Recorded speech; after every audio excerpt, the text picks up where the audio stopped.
انشاءاللہ تعالی اللہ تعالیٰ سے ہماری یہی دعا ہے کہ اللہ ہم ہندوستان سے محبت کرتے ہیں، ہندوستان کی حفاظت فرما۔ بہرحال آزادی کا ایک دن ہوتا ہے، ہر ہندوستانی باشندے کے لیے خوشی کا دن ہے۔ کل ہمارے سامنے عمر فاروق کے سامنے رہنے والی اسکول میں آزادی کا جشن منایا جا رہا ہے، جس میں ہمارے مسجد کے ذمہ دار بھی رہیں گے، انشاءاللہ تعالی میں بھی حاضر رہوں گا۔ آزادی کے عنوان پر حضرات علماء کرام کی قربانیاں کیا رہی اور ہندوستان کیسے آزاد ہوا، آزادی کے بعد ہندوستان کیا ہے، اس عنوان پر انشاءاللہ تعالی مختصر سا خطاب رہے گا۔ آپ تمام حضرات سے گزارش ہے کہ ہندوستان کی آزادی کی خوشی میں پورے شریک رہیں، کیونکہ ہم ہندوستانی ہونے کا ثبوت اس پورے ہندوستان کو دینا ہے۔ آخر میں حسب معمول ہماری مسجد کے چندے کے متعلق بہت بڑا کام تعمیر کا بھی باقی ہے اور خریدی کا بھی باقی ہے، بہت سارا پیسہ باقی ہے۔ ایک بہت بڑا مجمع عمر فاروق کو تشریف لاتا ہے، یہ بڑا مجمع ایسا ہے کہ الحمدللہ ان میں سے ہر ایک اگر دل چاہے تو 1 اسکوائر فٹ ضرور خرید سکتا ہے۔ آپ تمام حضرات سے گزارش ہے کہ اللہ کے گھر کا مسئلہ ہے، اللہ تعالیٰ آپ کو بہت دیں گے، ہماری دعا بھی یہی ہے۔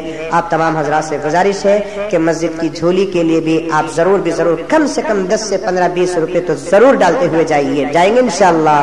10 روپے کوئی بڑی بات نہیں، 20 روپے بڑی کوئی بات نہیں، 50 روپے کوئی بڑی بات نہیں۔ اس کے علاوہ جو حضرات اپنے والدین کے نام پر، اپنے دادا دادی کے نام پر، رشتہ داروں کے نام پر، یا جس سے آپ بزرگوں میں سے محبت کرتے ہیں ان کے نام پر اگر اسکوائر فٹ خریدنا چاہتے ہیں تو ضرور مسجد نماز ہونے کے بعد ہمارے ذمہ دار وہاں بیٹھے رہیں گے۔ 1 اسکوائر فٹ کی طاقت ہے تو ضرور 1 اسکوائر فٹ لے لیں، یا آدھا اسکوائر فٹ کی طاقت ہے تو آدھا اسکوائر فٹ لے لیں۔ اللہ تعالیٰ آپ کو دینے کی توفیق عطا فرمائے، دینے کے بعد اللہ تعالیٰ اجر بھی عطا فرمائے۔